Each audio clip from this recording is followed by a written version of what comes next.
할렐루야, 우리 주님을 찬양합니다. 오늘도 우리와 함께 하신 우리 주님 앞에 모든 영광을 올려드립니다. 네.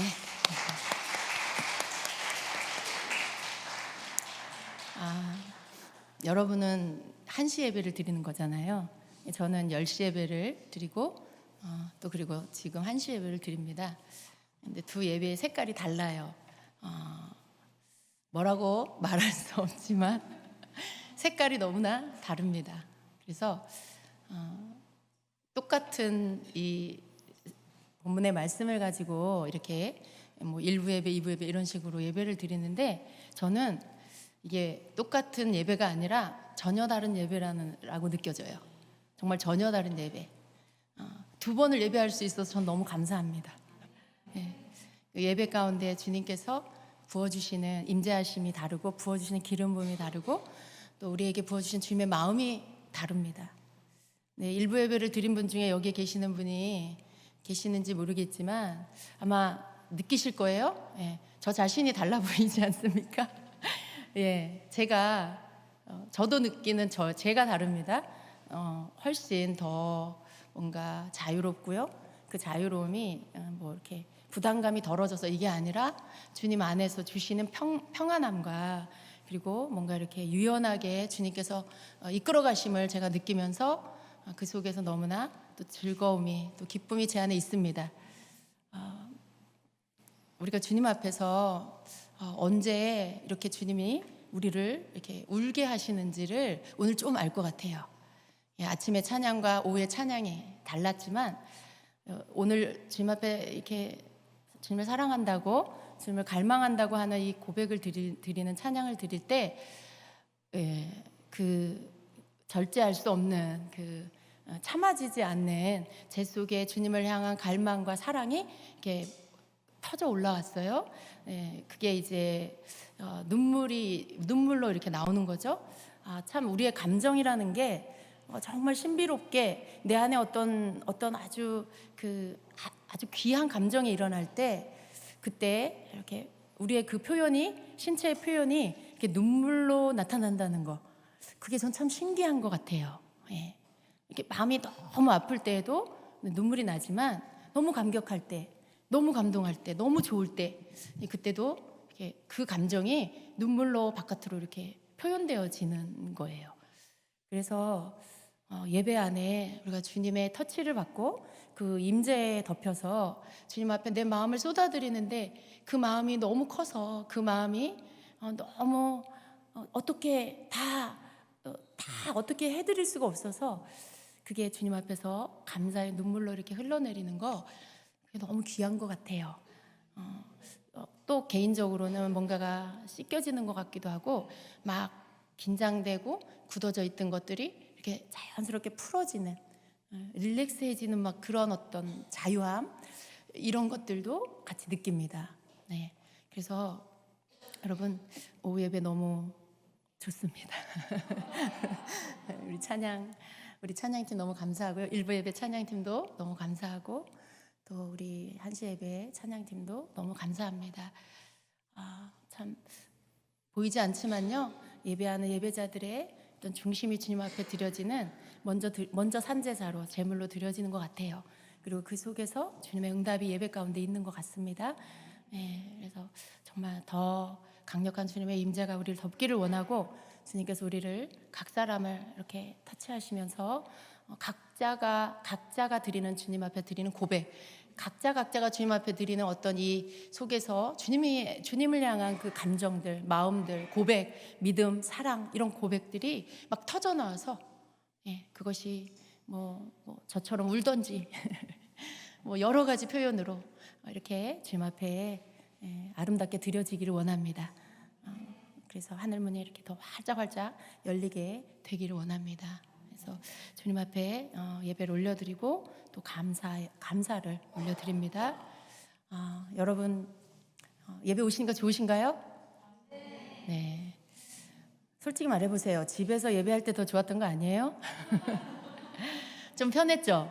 왔다 갔다 하지 않아도 되고. 그렇지만 여러분 아닙니다. 그게 좋을 것 같지만 전혀 좋지 않아요. 그게 굉장히 육신적으로 편할 것 같지만 우리 영혼이 죽어가는 거예요. 우리 영혼이 점점점 위로 올라가야 되는데 땅으로 내려가게 되는 거예요. 예배가 멈춰지면 우리는 육으로 돌아갑니다. 이 예배가 중단되면 우리는 너무나 육적인 사람으로 돌아가요. 그냥 본래 흙에서 나온 자연인, 성령의 그 주님의 호흡 하고 성령을 받으라 하고 부활하신 주님의 제자들을 향해서 숨을 내쉬셨죠. 그때 그 우리의 그 영혼 안에 이렇게 주님의 숨결이 들어오고 우리가 이렇게 영이 살아나고, 여러분 그게 우리 예배를 통해 계속해서 일어납니다. 근데 예배가 없고 예배가 중단돼 버리면 우리 영혼은 점점점 다운되고 점점점 힘을 못 발휘하고 힘을 쪼그라들어요. 이렇게 힘을 못 써요. 그럼 어떻게 해요? 육은 점점 힘을 얻어요. 육은 점점 왕성해지고 육은 점점 강해지고 육성이 막 나오죠. 그러면 우리는 육의 사람으로 돌아갑니다. 육의 사람으로. 에서 같은 그런 사람. 막 고기를 좋아하는 게 나쁜 게 아니라 그런 어떤 그런 거 있잖아요. 육적인 것들에 막 힘을 쏟는 그런 사람이 돼버려요. 그래서 우리는 예배를 통해 우리의 육은 점점점 주님 앞에 내려지게 하고 우리의 영은 또 우리의 영을 통해 우리의 혼과 육이 따라오도록 그렇게 하면서 우리 영이 힘을 얻어서 우리 주님 앞에 성령께서 주시는 것들을 받아서 그것을 따라 움직일 수 있는 영의 사람이 되어야 합니다. 예배가 있어야 이것이 계속 이어지는 거예요. 예배를 통해 여러분이 계속 그것을 하늘로부터 공급받는 거예요. 하늘 양식을 우리에게 먹이시는 주님, 말씀을 통해서 우리를 변화시키시고 찬양과 경배를 통해서 우리를 만지시고 치유하시는 우리 주님, 그 속에서 우리가 계속해서 새로워져야 합니다. 한 번이 아니고 계속 리프레시가 돼야 돼요. 그냥 또 그럴 때 이게 육이 우리를 뒤덮지 못하고 또 우리의 어떤 세상적인 것들을 우리를 뒤덮지 못하고 그것들이 혹 조금 묻었다가도 다시 다 털어져 버리고 다시 다 버려지게 되는 것입니다. 그래서 예배는 절대로 중단되면 안 돼요. 예배 물론 집에서 어쩔 수 없는 상황에는 우리가 집에서라도 예배를 드리는 그런 단기간의 시간들을 어쩔 수 없지만요. 그러나 이것이 여러분에게서 안주하는 시간이 되어서는 절대 안 됩니다. 그동안의 어떤 이 사회적 거리두기나 여러 가지 코로나19로 인해서 우리가 어쩔 수 없이 그렇게 했던 시간들로 인해 여러분 속에 몇 걸음 뒤로 물러가서 못 가면 집에서도 예배 드리면 되지, 다 풀렸는데 여러분 그러면 안 돼요. 그건 이미 여러분의 육의 생각에 여러분이 잡혔다라는 뜻입니다. 그것들을 버리고 그것들을 부셔버리고 여러분 주님을 향해 성전을 향해 달려나오는 그런 자가 되어야 합니다. 성전에서 예배하는 거 사실은 하나님이 명하신 거예요. 내 성전에서 내가 명한 그곳에서 예배하라라고 하셨거든요. 우리가 여기서도 예배하고 저기서 집에서도 예배는 할 수 있지만 그러나 우리가 성전에 모여서 주님 앞에 이렇게 정한 시간에 예배를 드리는 것은 우리 삶에 굉장히 중요한 거, 우리 영혼이 살고 내 존재가 살아나는, 내가 생명을 얻어서 살게 되는 어떤 그 공급을 받는 시간이에요. 그래서 이 시간을 놓치면 안 되고 여러분이 나중에 어떻게 해야 되냐면 예배를 사수하기 위해 싸우는 자가 돼야 돼요. 내가 예배를 빼앗기지 않기 위해서 그것을 위해서 싸우는 그런 자가 되어야 합니다. 사단은 이걸 알아요. 그래서 어떻게 해서든지 이제 마지막 때로 가면 갈수록 예배가 중단되게 하려고 별수와 방법을 다 쓸 거예요. 그럴듯한 아주 합리적인 누구라도 거부할 수 없게끔 어떤 제도화된 거, 정치와 어떤 정부와 정권을 이용해서 그런 식으로 예배를 중단하게 할 거예요. 우리가 이번에 경험했잖아요, 여러분. 마치 이거는 어떤 예행 연습 같이 그런 것처럼 되어진 거죠. 그런데 이런 것들이 앞으로 없을까요? 더 심하게 올 것입니다. 전염병도 더 심한 것들이 나타날 수 있어요. 그런데 그런 것들이 나타날 때 예배를 중단하게 하려고 하는 사단의 계계를 우리가 알아야 돼요. 그리고 우리는 끝까지 예배를 지키기 위해서 우리가 그런 것들에 너무 많은 것들을 내어줘 버리고 또 너무 많은 것들을 허용해 버리고 이러한 태도들을 우리가 버려야 합니다. 우리가 예배를 지키기 위해서 주님 앞에, 왜냐하면 사람들은 내 마음을 못 봐요. 내가 집에서 예배 드리고 혹 우리 어떻게 해도 사람들이 뭐 나를 뭐라고 할 수는 없어요. 그러면 여러분 되나요? 사람들이 내 마음을 못 보니까 괜찮나요? 사람들이 나를 보건 안 보건 그 사람들이 나를 평가하는 게 뭐가 그렇게 중요해요? 우리 주님이 나를 어떻게 평가하느냐가 가장 중요합니다. 주님이 나를 어떻게 보시냐가 가장 중요해요. 근데 주님이 나를 평가하실 때 네가 예배자구나 라고 평가하셔야 돼요. 네가 예배를 위해서 목숨을 거는구나 라는 평가를 여러분 받으셔야 돼요. 그랬을 때 그는 세상 가운데 빼앗겨지지 않습니다. 어떤 유혹과 미혹이 와도 그는 세상에 물들지 않아요. 그래서 여러분 예배자의 자리를 빼앗기면 안 됩니다. 우리 주님께서 여러분 보시면서 예배자라고 인정해 주시고 그 예배 안에서 만나주신 우리 주님의 그 손길, 주님의 그 임재 그 속에서 여러분 위로부터 하늘로부터 부어주시는 주님 안에서의 모든 것들을 다 공급을 받으셔야 합니다. 항상 주님 앞에 부어달라고 하시고 채워달라고 하시고 주님의 안에 있는 곳으로만 나를 충만하게 해달라고 여러분 그렇게 구하셔야 합니다. 그래서 늘 생명으로 충만한 자가 되십시오. 머리에 생각이 혼란함을 다 벗어버리고 또 환경에 매이는 자가 되지 마시고 그 속에서도 여전히 여러분의 영혼은 여러분의 중심은 주님을 향하여서 부르짖는 자가 되십시오. 여러분 힘으로는 어떻게 할 수 없지만 주님 나는 주님 앞에 예배하기 원하고 나는 주님 앞에 달려가기를 원하니 내 환경을 바꿔주십시오. 주님 내 몸을 치료해 주십시오. 주님 내 생각을 고쳐주십시오. 이렇게 여러분이 돌파를 일으키는 기도를 하셔야 합니다. 그래서 여러분의 부르짖음 때문에 여러분의 외치는 소리 때문에 주님이 들으시고 여러분에게 응답하셔서 여러분의 환경을 바꾸시고 또 뭐 직장도 예배할 수 있는 곳으로 바꾸시고 이런 변화가 일어나도록 하셔야 돼요. 왜냐하면 하나님은 하나님의 뜻대로 기도하면 반드시 이루어 주십니다. 예배를 사모해서 예배할 수 있는 환경을 달라고 하는데 왜 안 들어주세요? 다 들어주세요. 그건 정말. 그러니까 여러분 그런 어떤 믿음과 소망을 가지고 예배를 사수하는 여러분 되시길 축복합니다. 아멘. 오늘 말씀을 같이 보겠습니다. 오늘 말씀은 마가복음 6장 45절부터 52절의 말씀입니다. 저와 한 절씩 교독하겠습니다. 예수께서 즉시 제자들을 재촉하사 자기가 무리를 보내는 동안에 배 타고 앞서 건너편 벳세다로 가게 하시고 저물매 배는 바다 가운데 있고 예수께서는 홀로 무태 계시다가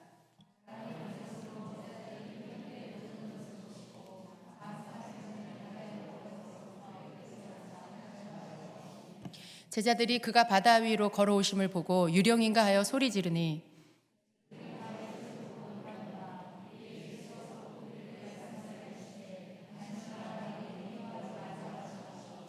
배에 올라 그들에게 가시니 바람이 그치는지라 제자들이 마음에 심히 놀라니 이는 그들이 그 떡 떼시던 일을 깨닫지 못하고 도리어 그 마음이 둔하여졌음이로라. 아멘.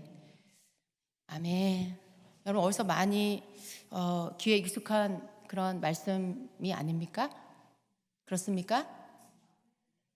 언제 들으셨어요? 지난주에. 지난주에 본문 말씀이에요. 목사님 설교의 본문 말씀입니다. 그런데 제가 왜 또 이 말씀을 전하게 됐느냐? 그냥 그것은 그냥 주님이 이 말씀을 전하라고 하셔서 그래서 이 말씀을 오늘 전하게 되었습니다. 그렇지만 또 김 목사님은 간증 설교로 여러분에게 전해 주셨고요. 저는 또 이 말씀을 가지고 또 여러분과 함께 나누려고 합니다. 여러분 이 말씀을 읽으면서 좀 또 이 말씀은 지금 우리가 하고 있는 이 마가복음은 우리가 지금 교회에서 하고 있는 큐티 말씀이에요. 알고 계시죠? 안 계세요? 모르세요? 여러분 큐티 안 하십니까? 말씀 묵상 그냥 놓아버리셨어요? 코로나19 예배를 놓으시면서 큐티도 여러분 다시 하십시오.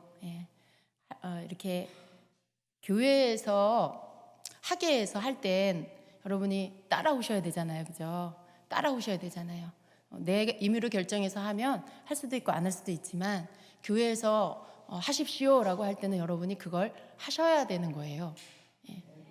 그럴 때 하는 게 좋아요. 여러분이 의지적으로 하려면 얼마나 힘들겠어요. 하기 싫을 때는 막 그냥 놓아버리고 싶고, 근데 교회에서 하세요라고 할 때는 여러분이 그것을 함으로 인해서 여러분 자신을 훈련하는 것입니다. 여러분을 말씀에다 묶어놓는 거고, 말씀 묵상에 여러분을 가져다 놓고 여러분이 또 말씀을 더 알아가는 거고, 억지로라도 그렇게 자꾸 하다 보면 여러분의 몸에 배고 훈련이 되는 것이죠. 그렇게 하시기를 바랍니다. 그래서 여러분 지금 우리 마가복음 하고 있어요. 교회에서 큐티책 다 사십시오. 지금이라도 열심히 하십시오, 여러분.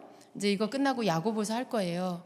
여러분이 묵상을 하게 되면 평상시에 그냥 성경을 읽을 때 받게 되는 그 말씀에 하나님 주신 깨닫게 하시는 것과 묵상을 함으로 인해서 그 시간에 부어주시는 성령께서 깨닫게 해주시는 것은 너무나 달라요.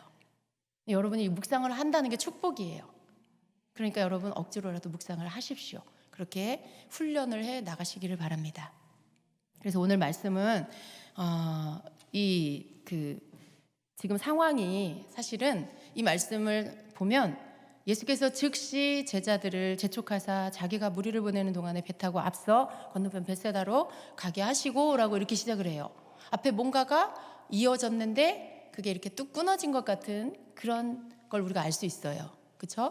이렇게 전개가 되는 상황에 뭐가 시작이 돼서 이렇게 설명이 들어가는 게 아니라 뭔가 앞에 것이 있었는데 그 다음 이 상황들이 이어지고 있는데 앞에 뭔 내용이 있었구나라는 것들을 우리가 짐작할 수가 있어요. 예수님께서 제자들에게 막 제자들을 재촉하셔가지고 막 빨리 너네 배 타고 건너편으로 가거라 이렇게 하시는 거예요. 뭔가의 일이 있었고 그 일이 끝나고 즉시 그 일이 끝나자마자 제자들을 재촉해서 보내셨다라는 것이죠. 그리고 사람들을 막 보내고 예수님은 산으로 올라가서 기도를 하셨대요. 근데 이 말씀을 묵상할 때 여러분 앞에 무슨 일이 있었는지가 궁금해져야 돼요. 왜 예수님이 이렇게 막 제자들을 재촉해서 보내셨지? 왜 그 무리들을 예수님이 보내시고 예수님이 정리를 하시고 그렇게 산으로 기도하러 가셨지? 제자들이 해도 되는데 뭐 이런 생각이 여러분 드셔야 돼요. 그런 생각 드셨나요? 혹시 여러분 그런 생각이 드셨나요? 네. 그런 생각이 여러분 질문이 이렇게 나와야 돼요. 예수님 왜 이렇게 제자들을 재촉하셨어요? 왜 이렇게 막 급하게 보내셨어요? 주님이 그 무리들을 보내셨어요? 제자들이 해도 되지 않았나요?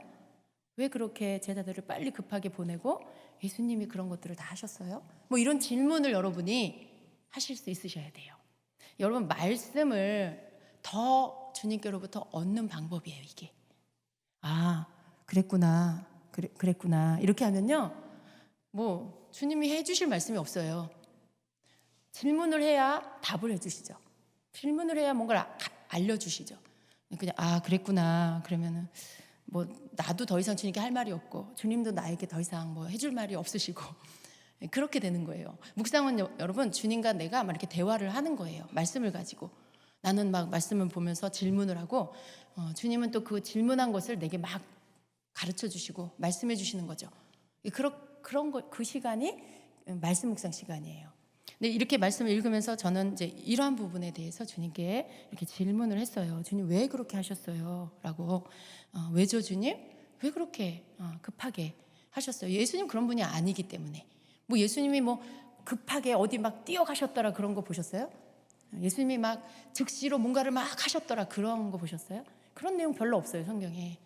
예수님은 그렇게 잘 하시지 않죠. 조급한 시간으로 막 촉박하고 급하게 뭘 하시는 그런 분이 아니시죠. 근데 지금 오늘 말씀에서는 예수님이 그런 것들을 하고 계시는 거예요. 좀 이상한 거죠. 좀 이상하게 생각을 하셔야 돼요. 근데 그런 어떤 상황 속에 예수님답지 않은 그런 모습을 우리가 이렇게 한번 생각을 해볼 수가 있습니다. 그래서 그러한 예수님께 그러한 질문을 드렸을 때 이제 어떤 것을 우리가 봐야 하냐면 지금 앞에 무슨 일이 있었구나라는 것들을 생각해 봐야 돼요.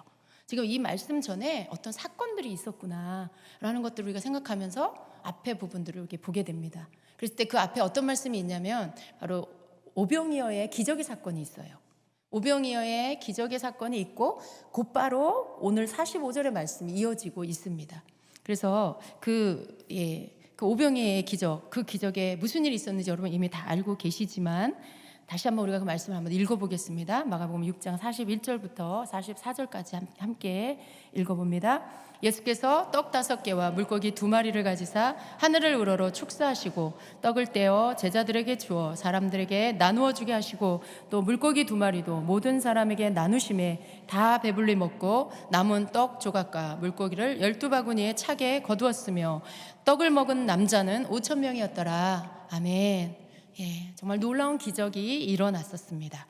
예, 정말 그냥 자그마한 그 어떤 아이의 도시락이었죠. 물고기 2마리와 떡 5개가 계속 불어나서 남자만 5,000명, 예, 여자와 아이들과 노인은 카운트 되지도 않았어요. 그냥 남자 숫자만 셌을 때 5,000명이니 얼마나 많은 수예요? 10,000명이 넘는 수였을 거예요. 그러한 많은 사람들이 다 배부르게 먹고도 12바구니가 남게 되는 이 기적을 경험하고 그 기적이 있고 나서 곧바로 오늘 이 본문의 말씀이 이어지고 있는 것입니다. 지금 이 예수님의 말씀을 볼 때에 예수님이 뭐라고 하시냐면 제자들을 재촉하사 자기가 무리를 보내는 동안에 배 타고 앞서 건너편으로 가라 이렇게 말씀해요. 그러니까 지금 무리들, 이 모인 무리들이 아직 떠나지 않고 있다는 거죠. 제자들 먼저 보내고 그 다음에 무리들은 예수님이 보내시겠다라는 그런 상황인 거예요. 그래서 이러한 어떤 상황에 예수님이 이렇게까지 그 제자들이 해도 될 건데 그걸 예수님이 하시면서까지 제자들 먼저 보내시는 이 모습, 그러한 어떤 모습 속에 예수님은 왜 그렇게 하셨을까? 여러분 왜 꼭 예수님이 이렇게 하셔야 했을까라는 것들을 생각해 봅니다. 그랬을 때 여러분 저는 이제 이런 부분에서 예수님께 질문을 해요. 예수님 왜 그러셨어요? 왜 그렇게 하셔야 됐어요? 이런 질문을 하죠. 그랬을 때 여러분 이렇게 질문을 하면 어떻게 주님이 어떻게 이렇게 저에게 가르쳐 주시냐면 뭐 이렇게 뭐 다 그때마다 음성으로 뭔가 이렇게 말씀해 주시지 않아요. 그럴 때도 있지만 대부분 어떻게 하면 생각나게 하세요. 생각나게 하시고 떠오르게 하셔서 오병이어의 기적이 이런 일이 있었구나 그러시면서 제가 질문 왜 주님 왜 그러셨어요? 이러면 다른 성경에 있는 이 사건을 봐라라는 이 생각을 주세요. 다른 성경에 있는 다른 복음서에 있는 이 성경을 참고해라 봐라라는 것이죠. 그래서 이제 그 말씀을 찾아봤더니 마태복음에는 14장에 있고 요한복음에는 6장에 이 말씀이 있어요. 근데 마태복음을 보니 마태복음에는 특별히 이 부분에 대한 제가 궁금해하는 이 부분에 대한 설명이 따로는 없어요. 근데 요한복음 6장을 보니까 이 부분에 대한 힌트가 거기에 있더라고요. 그래서 요한복음 6장 14절 15절 한번 같이 읽어보겠습니다. 그 사람들이 예수께서 행하신 이 표적을 보고 말하되 이는 참으로 세상에 오실 그 선지자라 하더라. 그러므로 예수께서 그들이 와서 자기를 억지로 붙들어 임금으로 삼으려는 줄 아시고 다시 혼자 산으로 떠나가시니라. 아멘. 제가 지금 이 밑에 부분만 읽었어요. 그러니까 여기에서 말하고 있는 예수께서 행하신 이 표적을 보고 말하되 라고 할 때 이 표적은 바로 오병이어의 기적을 말씀하는 겁니다. 근데 사람들이 이 무리들이 그 예수님이 행하신 이 표적을 보고 뭐라고 말을 하냐면 이는 참으로 세상에 오실 선지자다라고 말했다는 거예요. 그러면서 이제 예수님께 와서 예수님을 억지로 붙들어서 자기들의 임금을 삼으려는 생각을 했다라는 거예요. 그런데 그걸 예수님이 아셨다는 거죠. 그리고 예수님이 혼자 산으로 떠나가셨다 이렇게 말씀하고 있어요. 예수님께서 제자들을 급하게 보내시고 그리고 산으로 가셔서 기도하신 이유가 여기에 있는 거예요. 사람들이 거기에 모여진 사람들이 저분이 선지자구나, 그 성경에서 말하는 그 메시아구나.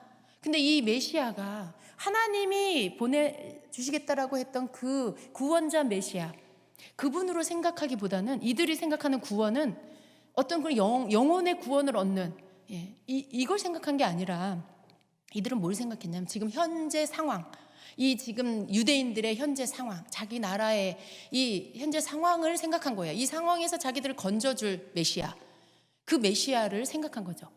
당시에 이 유대인들은요 로마의 속국으로 로마의 지배 아래 있었습니다. 그들은 로마의 지배 아래서 오랜 세월의 고통을 겪고 있었고요. 그래서 그들을 구해줄 그 성경에 예언된 기름 부음 받은 왕을 기다리는 거예요. 그 메시아, 선지자, 그들이 생각하는 선지자, 그를 기다리고 있었던 것이죠. 그래서 그 메시아가 오면 이제 자기들을 이 로마의 지배 아래서 해방시켜 주실 거야, 라는 생각을 한 것이죠. 근데 지금 딱 보니까 어때요? 예수님이 특별하세요. 아무도 할 수 없는 놀라운 기적을 행하고 계세요. 떡 5개랑 물고기 2마리를 가지고 이 많은 사람들을 다 먹인다? 그렇다면 저분은 능력자고, 저런 사람이라면 우리를 구해줄 수 있어, 우리를 로마로부터 해방시켜 줄 수 있어 라고 생각을 한 거예요. 그래서 어떻게 해요? 예수님을 붙잡아서 자기들의 어떤 그 상황 가운데서 이 로마를 상대로 혁명을 일으켜서 자기들을 해방시켜줄 어떤 정치적인 권력자, 정치적인 그러한 리더로 예수님을 세우려고 한 것입니다. 좀 힌트가 잘못 맞은 거예요. 예수님이 분명히 왕으로 이 땅에 오신 거 맞아요. 그런데 이 사람들이 생각하는 그런 왕은 아니신 거죠. 그래서 예수님이 이 땅에 왕으로 오셨고, 만주의 주로 오셨고, 또 우리 삶의 주인으로, 우리 생명의 주인으로, 구원자로 오신 거 맞아요. 왕 맞아요. 예수님 만왕의 왕이세요. 그런데 이들이 생각한 왕은 우리가 고백하는 신앙을 고백하고 예수님에 대해서 고백하는 이러한 믿음의 신앙의 고백이 아니라 예수님을 정치적인 왕으로 세우려고 하는 어떤 그러한 생각으로 예수님을 왕으로 세우려고 했다라는 것입니다. 왕은 왕인데 너무나 다른 그런 왕이신 거죠. 그런데 예수님이 그걸 싫어하셨어요. 여러분, 예수님이 그걸 피하시려고요, 빨리 해산시키고 예수님 혼자 산으로 가신 거예요. 만약에 여러분이라면 어떻게 하실 것 같아요? 만약에 여러분이라면 어떻게 하시겠어요? 수많은 사람들이 여러분을 막 지지하고 여러분을 필요로 하고 여러분에게 박수갈채를 보내면서 환호성을 보내주고 자신들의 어떤 지도자로 삼으려고 한다라면 여러분 어떠실 것 같아요? 속으로 좋은 기회다. 드디어 내 꿈이 이루어지는구나. 그렇게 생각하시는 분이 혹시 계신가요? 근데 여러분, 어쩌면 우리는 아닌 것 같지만요, 인간 속에는 어떤 그런 야망이 있어요. 뭔가 출세하고 싶고, 내가 성공하고 싶고, 많은 사람들 위에 서고 싶은 이러한 야망이 사람들 안에 있다라는 것이죠. 예수님은 이것을 뒤로 하시고 오히려 거기에 어떤 것도 내어주지 않으시고 산으로 올라가십니다. 그런데 오늘 본문의 말씀에는 예수님만 혼자 피하여 가신 게 아니라 어떻게 하셨냐면 제자들을 그 무리들로부터 떼어놓으십니다. 제자들을 그 무리들에게로부터 접촉하지 못하도록 제자들 먼저 띄어서 보내고, 그 다음에 무리들 해산시켜 보내고, 그리고 예수님 가셨어요. 여러분, 예수님이 제자들을 그 무리들에게 만나지지 못하게 하신 거예요. 왜 그러셨을까요?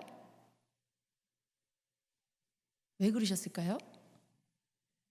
저는 이렇게 생각을 해봤어요. 만약에 이 제자들을 예수님이 그냥 이렇게 빨리 보내지 않으시고 그냥 거기에 그냥 놔두셨다. 그럼 여러분 어떻게 할까요? 이제 큰 집회가 끝나고 야외에서 하나 아주 수만 명이 모이는 큰 집회를 했다라고 하면 이제 거기에 막 놀라운 기적이 일어났어요. 와우, 막 놀라운 기적이 일어났어요. 요즘은 어때요, 여러분? 이 집회 안에서 예를 들어 어떤 암 환자가 치유를 받았다라고 하는 치유의 사건 하나만 있어도요, 그게 막 소문이 나고요, 사람들이 몰려올 거예요. 그런데 지금 무슨 일이 일어났냐면, 물론 그것도 귀한데 수많은 사람들이 이 물고기 2마리와 보리떡 5개로 지금 놀라운 기적을 경험하면서 그것으로 모든 사람들이 배부르게 먹고도 남았어요. 정말 놀라운 기적인 거죠. 그런 기적이 일어난 그런 집회에 이제 끝나고 어떻게 될까요? 많은 사람들이 모여서 서로 이렇게 사적인 시간을 갖고 교제를 하겠죠. 그날에 있었던 일 간증도 하면서 뭐 자기 얘기도 하면서 뭐 이렇게 나눌 거예요.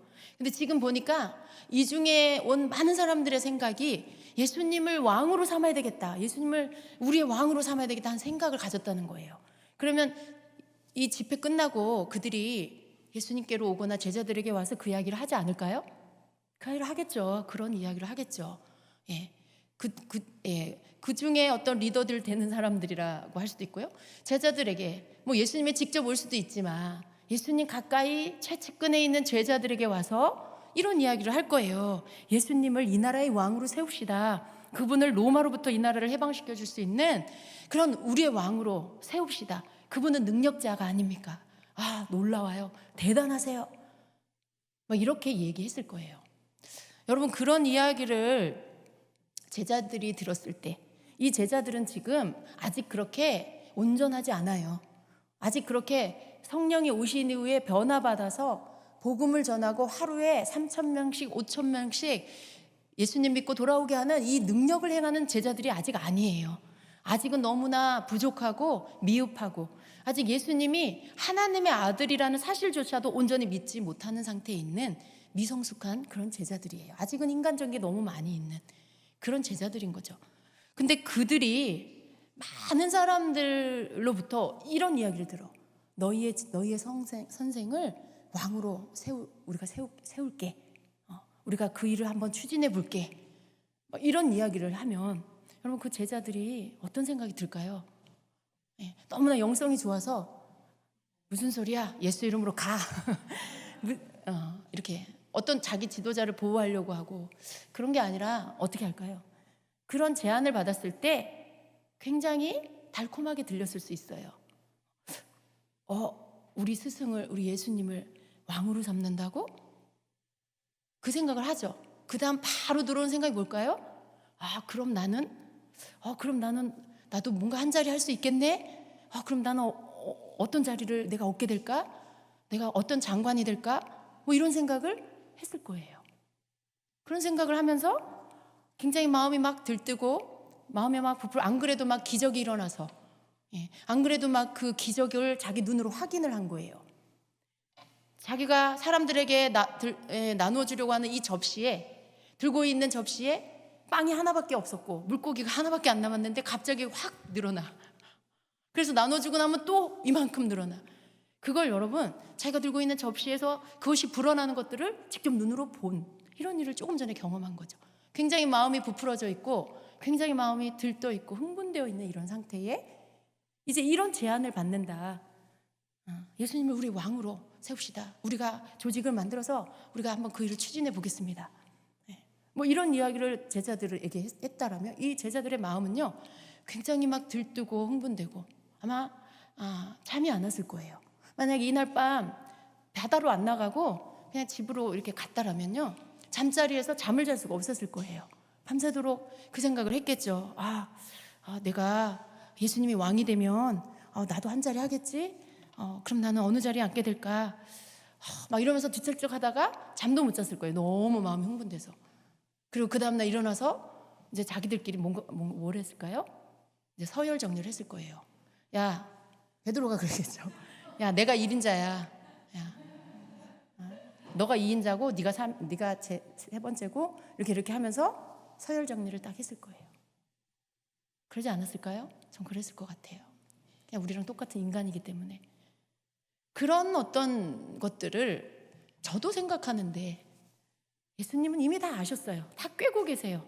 이 상황들에 이게 어떻게 되고 이거 주님이 다 사람 속을 아시는 주님께서 이미 다 그것들을 꿰뚫어 알고 계셨다라는 것입니다.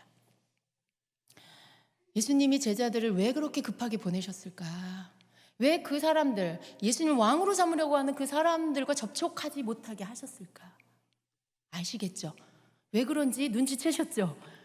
예수님은요, 정치적 야욕이 사람들 속에 있는 어떤 정치적 야망과 뭔가 그런 자기들의 필요에 의해서 얻으려고 하는 이런 것들이 가득한 사람들, 그들이 이 제자들은 누구예요? 하나님 나라를 전파하기 위해서 부른 사람들이에요. 근데 하나님의 나라를 위해서 주님이 이렇게 훈련하시고 세우셔서 쓰시려고 하는 영혼권을 위해서 쓰시려고 하는 이 제자들을 주님이 지금 부르셔서 훈련하고 계시는데 사람들의 그런 달콤한 이야기를 들었을 때 제자들에게 이게 스며들어오는 거예요. 달콤한 그 말들, 그래, 이거 평생에 다시는 이런 기회가 오지 않을 거야. 바로 이게 기회야. 예수님을 잘 설득해서 정계로 나가라고 해야 되겠다. 예. 저렇게 많은 사람들이 지지하는데 반드시 임금이 될 수 있을 거야. 그러면 나는 그 곁에서 나도 한 자리 할 수 있잖아. 와, 우리 집안은 이제 완전히 성공했어. 우리 집안은 이제 완전히 잘 먹고 잘 살 수 있어. 여러분, 그런 것들이 제자들에게 들어오지 않겠어요? 세상적인 이런 정치적인 야욕이 이 제자들에게 스며들어 왔을 거예요. 예. 자기들이 출세할 수 있는 길이라고 생각하고 그날 아마 예수님이 말리지 않았으면 제자들은 거기에 타협했을 거예요. 다음 약속을 잡고 어떤 것들을 꾸미고 아마 그런 것들을 했을지도 몰라요. 그래서 예수님 그것들을 못하게 딱 띄워놓으신 거죠. 예수님이 제자들을 서둘러 건너가게 하신 이유가 바로 여기에 있습니다. 예수님이 제자들 출세길 막으신 게 아니에요. 예수님이 제자들 잘 되는 거가 싫어서 그러신 게 아니에요. 예수님이 이렇게 하시는 이유는요, 바로 이 제자들을 보호하기 위해서 그렇게 하신 거예요.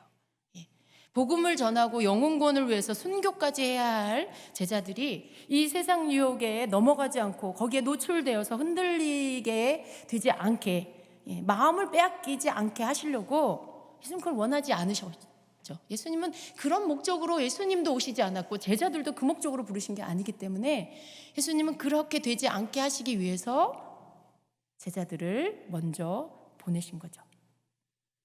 보세요, 여러분. 즉시 제자들을 재촉하사 자기가 무리를 보내는 동안에 배 타고 앞서 건너편 벳세다로 가게 하신지라. 이 말씀이 이해가 되시죠? 왜 이렇게 즉시 재촉해서 하셨을까? 왜 예수님이 무리를 다 정리하셨을까? 그 이유가 바로 여기에 있는 것입니다. 제자들을 세상으로부터 보호하시고 물들고 세속적인 것들이 들어오지 않게 하시려고 예수님 바로 이렇게 하신 거예요. 자, 두 번째 이야기, 계속 이어지는 말씀을 여러분 잘 들으시기를 바랍니다. 이제 제자들은 배를 타고 바다를 건너려고 배를 타고 갑니다.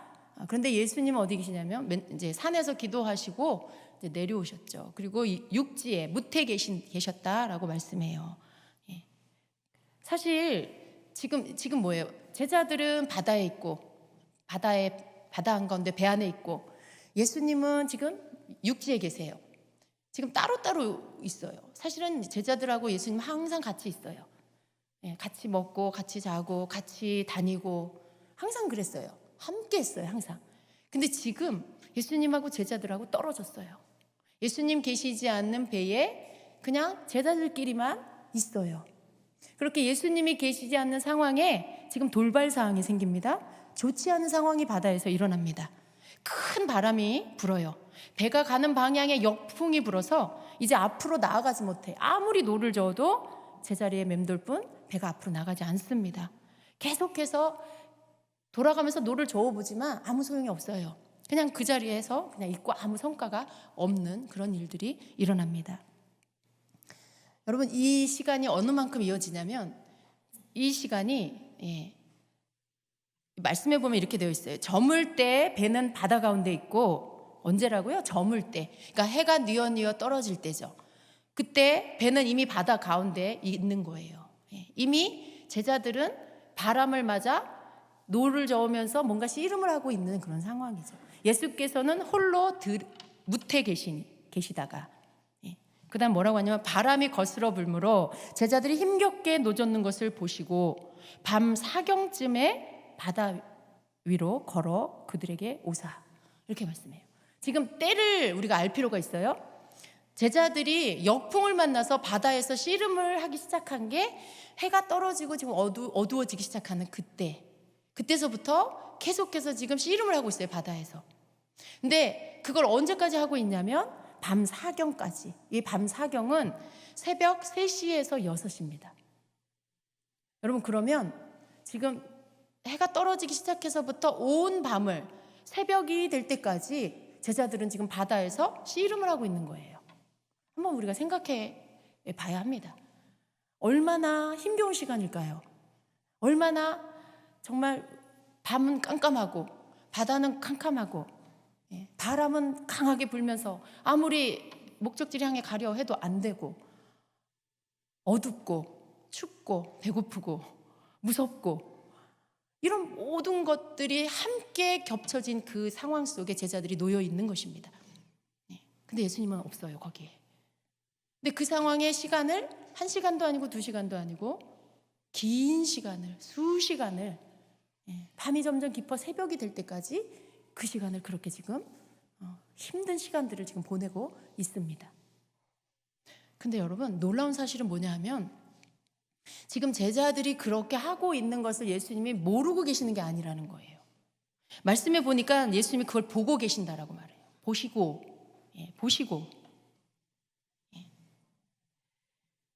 47절 48절에 보면 저물매 배는 바다 가운데 있고 예수께서 홀로 못해 계시다가 바람이 거스름으로 제자들이 힘겹게 노젓는 것을 보시고라고 했어요. 그걸 보고 계시는 거예요. 그러면 예수님 오늘날의 오병이의 기적으로 놀라운 일을 행하신 예수님께서 빨리 가셔가지고 제자들 도우셔야 하지 않을까요? 빨리 가셔가지고 그 상황에서 그를 건져주셔야 되지 않을까요? 근데 예수님은 그렇게 하시지 않고요, 그냥 놓아두세요. 그냥 보고만 계세요. 그리고는 새벽 3시나 되어서야 그들에게로 가십니다. 왜 이렇게 하셨을까요? 그냥 예수님 그러고 싶으셨습니까? 이유가 있는 거예요. 왜 이렇게 마가는 이런 말씀들을 이렇게 기록을 했을까? 이유가 있는 거예요, 여러분. 근데 예수님이 이렇게 하신 이유가 있어요. 여러분 보세요. 제자들이 어땠을까 한번 우리가 생각해 봅니다. 바람이 역으로 불어 아무리 애를 써도 배는 안 나가고 힘겹고 너무 무섭고 그 시간 속에 힘이 다 빠졌어요. 지금 제자들이 배를 타고 출발할 때만 해도 제자들은 어땠냐면 예수님의 기적을 체험하고는 굉장히 마음이 흥분되고 들떠있는 상황이에요. 여러분 한번 생각해 보세요. 여기에서 오병이의 기적이 일어났다고 생각해 보세요. 여러분이 그 기적의 주인공, 그 자리에서 접시를 들고 떡을 나눠주던 사람이야. 그걸 막 내가 몇 시간 전에 경험을 했어요. 흥분되는 일이죠.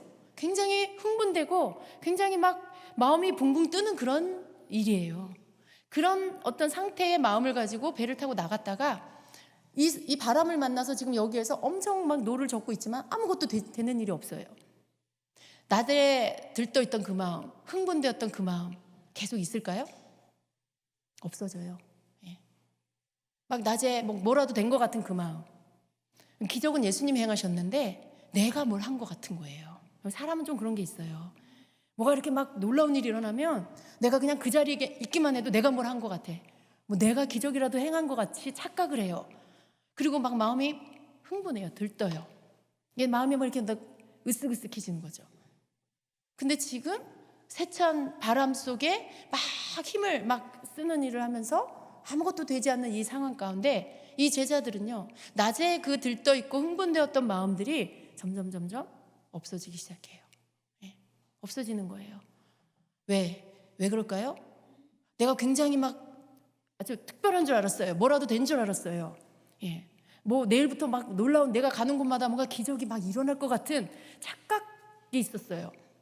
그런데 바람을 맞아 내가 평생 동안 바다에서 고기 잡았던 사람인데 아무리 해도 앞으로 나가질 않아. 배가 아무 소용이 없어요. 내가 갖고 있는 능력이나 실력이나 정보나 지식이 아무런 소용이 없어요.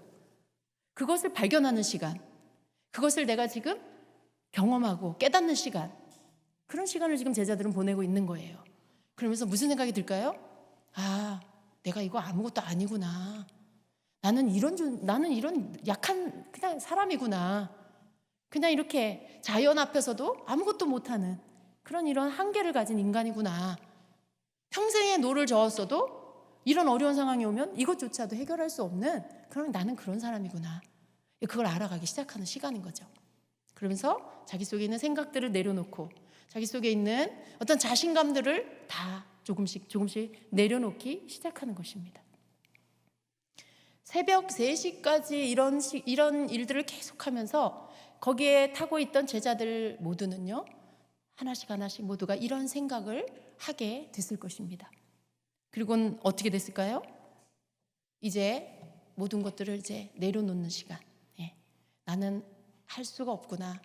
나로서는 안 되는구나. 우리 힘으로는 안 된다라는 것들을 인정하고 깨닫고 그걸 알아서 이렇게 했을 때 그때 어떻게 돼요? 예수님이 그때 오십니다. 그때 오세요. 여러분, 예수님이 계속 그걸 보시다가 밤 사경쯤에 바다 위로 걸어서 그들에게 오사 지나가려고 하네. 그때서야 예수님이 제자들에게 오십니다. 예수님이 그렇게 고생하고 있는 제자들의 모습을 보시면서도 곧바로 달려가 주시지 않았던 거. 새벽이 될 때까지 그들을 그렇게 고생하도록 놓아두시고 보고만 계셨던 거. 이것이 예수님이 그들을 사랑하지 않아서가 아니고요. 사랑해서 그러신 거예요. 사랑해서. 예수님은 제자들이 힘이 빠지기를 기다리고 계셨어요.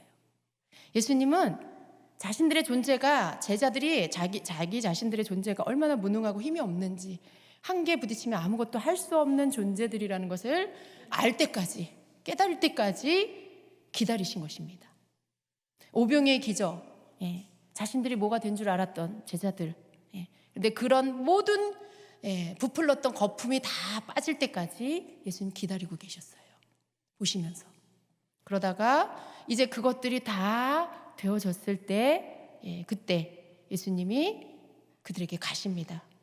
예수님은 그 고생하는 제자들의 고생하는 그 시간 속에 제자들이 정결하게 되고 또 조금이라도 들어와 있는 어떤 교만함, 자기 자랑, 그런 것들로 더러워질 수 있는 그런 제자들. 근데 그렇게 되지 않게 하시려고 고생스럽지만 또 마음이 아프지만 지켜만 보시면서 제자들에게서부터 그런 것들이 다 빠져나갈 때까지, 힘이 다 빠질 때까지 기다리신 것입니다. 그러니까 그게 사랑인 거예요. 제자들이 고생하도록 그냥 보고 계시는 게 예수님의 사랑인 거예요. 그래도 싫으시죠, 여러분? 고생하는 거. 네. 주님, 저는 그 사랑 말고 딴 사랑 주세요. 그러는 거죠. 네.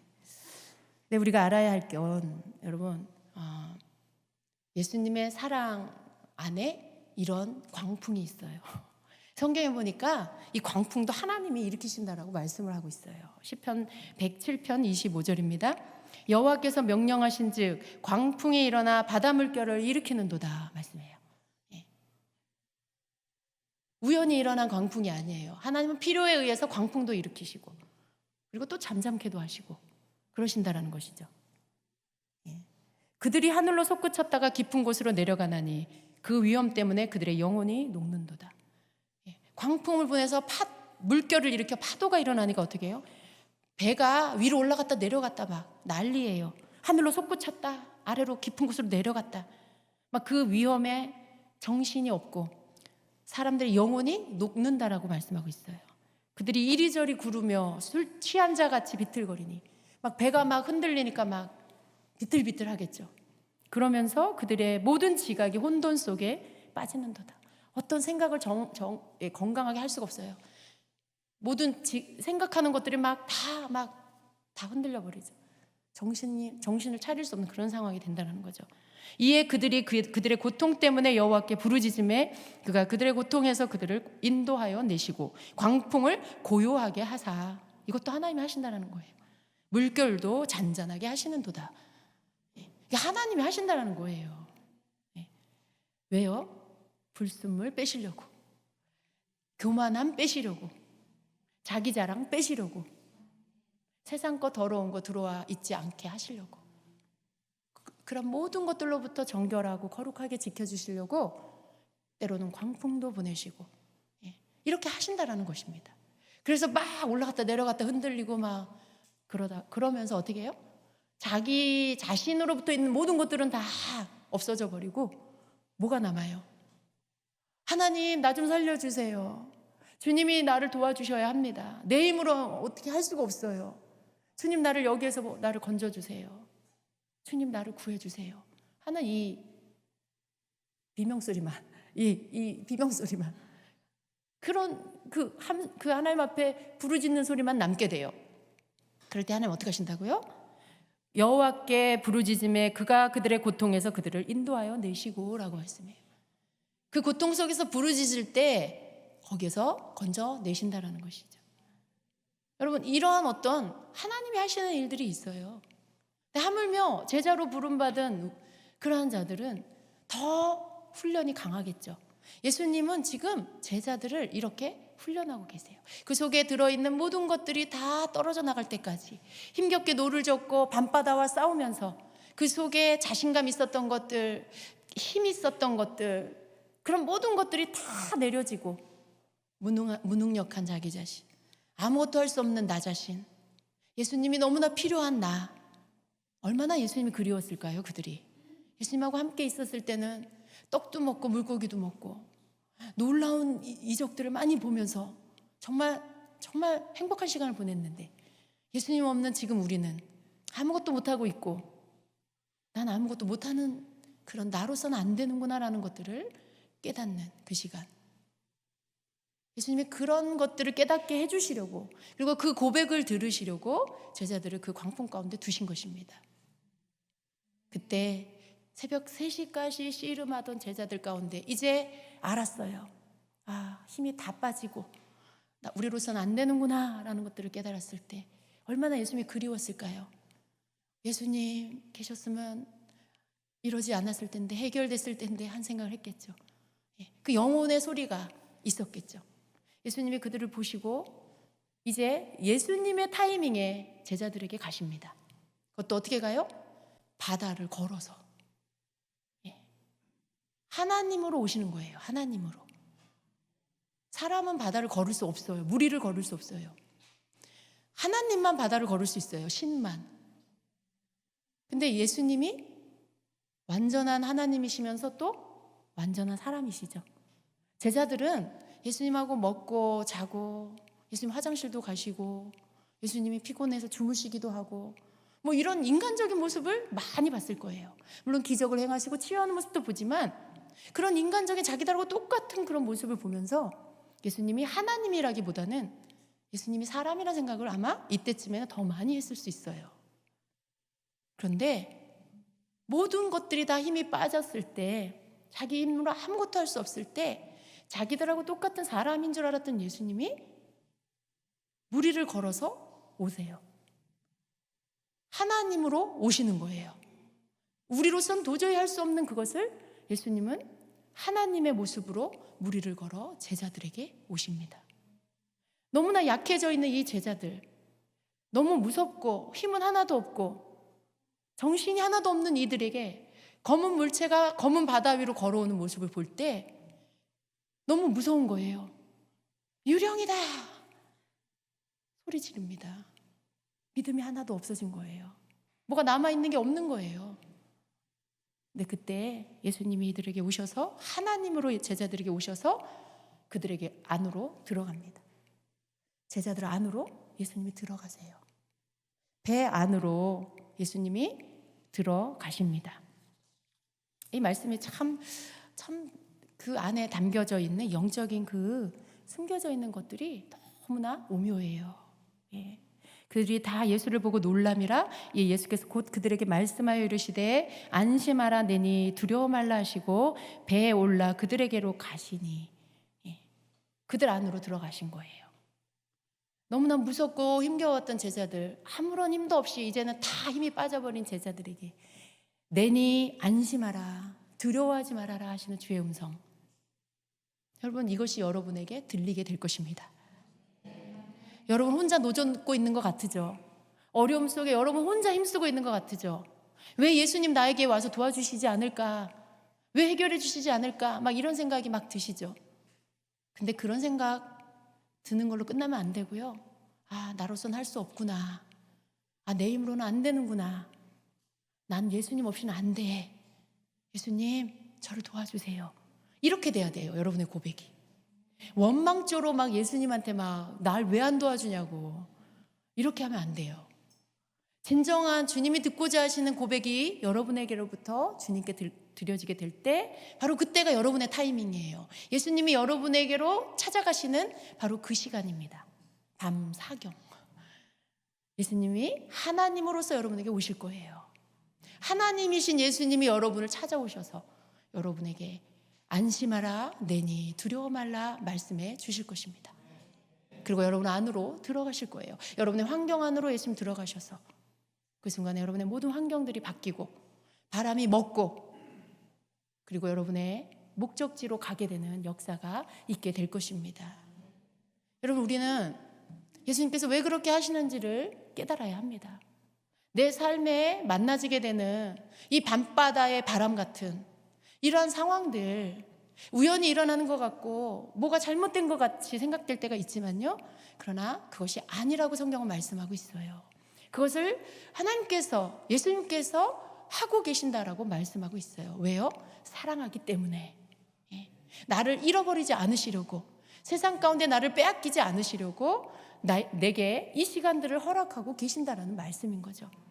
내 속에 어느새 들어와 있는 교만, 내 속에 어느새 들어와 있는 나로 인한 자신감, 이런 모든 것들, 나를 자랑하고픈 이런 높아진 마음들, 이런 모든 것들을 다 제거해서 나를 세상으로부터 거룩한 자로, 더럽힘 받지 않은 깨끗한 자로 그렇게 나를 세우시려고 그냥 힘들게 어려움을 겪고 있는 나를 바라보고 지켜만 보고 계시는 것입니다. 그것을 다 제거하시기 위해서 나를 기다리고 계시는 거예요. 그 시간을. 여러분, 이러한 일들 속에 우리는 예수님이 내게 이 상황들을 왜 주셨을까? 그것들을 생각하며 주님이 나에게 깨닫게 해주시는 것들을 깨달으려고 해야 돼요. 나에게 뭔가 깨우쳐 주시는 것들, 주님이 우리에게 알려주실 것입니다. 물으세요. 주님께 여쭈세요. 주님, 이 상황 속에 제게 뭘 말씀하십니까? 제가 뭘 알아야 합니까? 주님, 가르쳐 주세요. 말씀해 주세요. 깨우쳐 주세요.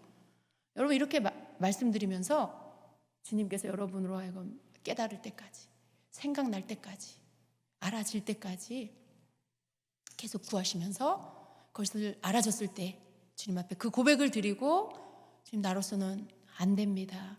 내 속에 있는 모든 것들을 내려놓습니다. 주님이 오셔서 해주십시오. 주님만이 하실 수 있습니다. 이 고백을 여러분이 드리게 될 때, 그때가 바로 여러분의 타이밍, 예수님이 여러분을 찾아오시는 그 시간이 될 것입니다. 그러니까 여러분, 이 말씀을 여러분의 말씀으로 가지고 가셔서 여러분의 상황에 적용하시고, 그리고 여러분이 그렇게 주님 앞에 반응하시기를 축복합니다. 여러분, 우리가 주님의 참된 제자로 훈련을 받고 있다는 것을 항상 잊으면 안 돼요. 어떤 훈련 하나 끝났다고 내가 완전해진 게 아니에요. 어떤 내가 시련을, 환난을 하나 통과해 나왔다고 내가 이제 완전한 자로 준비된 게 아니에요. 우리는 계속해서 또 주님의 사람으로 훈련을 받습니다. 단련을 받습니다. 그 시간 속에 지치지 말아야 돼요. 그 시간 속에 이제 이거 하나면 됐지 라고 끝내지, 이렇게 뭔가 이제 끝났어, 이제는 좋은 날만 있을 거야, 뭐 이런 성급한 생각을 여러분 하시면 안 돼요. 좋은 날을 기다리는, 좋은 날이 어떤 날이에요? 그냥 예수님하고 나하고 함께 있는 게 좋은 날이에요. 그냥 예수님 내 안에 들어오셔서 내 배 안에 함께 계시는 게 그날이 좋은 날이에요. 네. 예수님과 함께 있는데도 광풍을 만나기도 하잖아요. 주무시다가 일어나셔서 잠잠게 해주시는 그런 시간들도 있잖아요. 그게 우리의 인생입니다. 그래서 좋은 날, 내가 생각하는 좋은 날, 잘 먹고 잘 사는 날, 그날을 기다리지 마시고 언제나 내 인생의 배 안에 예수님이 함께 타고 계시는 날, 그날이 내게 좋은 날입니다. 주님, 항상 그런 날이 되게 해주십시오 라고 하는 그런 기도를 여러분 드리시기를 바랍니다. 그래서 우리가 그렇게 훈련을 받고 있는 거, 이게 믿는 자의 삶이라는 거 여러분이 아시고, 주님의 사랑은 항상 나에게 부어지고 있다는 것을 믿으세요. 내가 고난을 겪고 있고 고통을 겪고 있는 그때에도 그것을 허락하신 주님이 사랑으로 나에게 이것을 허락하셨다는 걸 믿으세요. 나에게서 불순물을 빼기 위해 이 시간을 주셨다는 것을 믿으시고, 주님이 나를 빼앗기지 않으시려고 이렇게 하고 계신다는 걸 믿으시고, 그때도 여전히 주님을 신뢰하고 감사하는 여러분 되시기를 축복합니다. 내 속에 가진 세상적인 가치관들, 어떤 탐심들, 어떤 인간적인 욕망들, 이런 것들 다 강풍을 만나 다 빠져나가야 돼요. 강풍을 만나 다 날아가 버려야 합니다. 그래서 이런 불순물들 우리 주님이 강풍 속에 다 빠져나가게 하실 것입니다. 그래서 여러분, 주님께서 나를 향하여서 하시는 일들에 대해서 여러분 잘 깨달으시고, 무슨 일을 만나든지